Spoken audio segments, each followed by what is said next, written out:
मैंने करीम के एक कॉन्ट्रैक्टर से मुआहदा कर लिया है। वो लोग लोहे के साइज में तब्दीली कर देंगे। उन्होंने इस काम को आहिस्ता करने के लिए तामीराती साइट पर एक छोटे से हादसे का माहौल भी पैदा कर दिया है। कल तक तुम्हें खबर मिल जाएगी। बुराक की तरफ से मैं वहां पर आदमी भेज सकता हूं। तुम चाहो तो मैं खुद भी जा सकता हूं। क्या मुझे अब इसके इशारों पर नाचना पड़ेगा?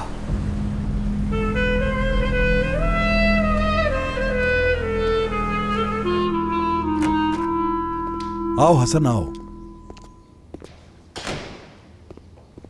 देखो हसन, कितनी खामोशी है। क्या तुम्हारे घर में ऐसे खामोशी रहती है? नहीं यार, तुम्हें ऐसा लग रहा है क्योंकि तुम काफी दिनों के बाद मेरे घर आए हो। खुश आमदीद करीम साहब। शुक्रिया मरियम। आपको भी खुश आमदीद हसन साहब। शुक्रिया आपका। आप बताएं कैसी हैं? ठीक हूँ मैं, शुक्रिया। काफी दिनों से आप डिनर पे नहीं आए। असल में आपके बनाए हुए खाने मुझे बहुत याद आ रहे थे, यकीन करें। अक्सर सोचता था कि आपसे फोन करके मंगवा लूं।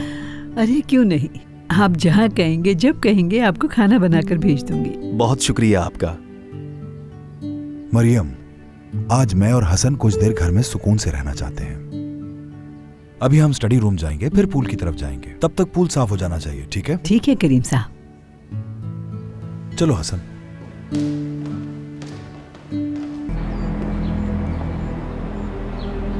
उस औरत ने तो एक लफ्ज भी नहीं कहा हमसे। मैं आपसे कहूंगा इस मामले में थोड़ा सब्र से काम लें। आपने खुद भी देखा, उनकी बीमारी बहुत बढ़ चुकी है। बिल्कुल मुझे तहम्मुल रखना होगा, मगर मैं उससे बात करने का मजीद वेट नहीं कर सकती सलीम साहब।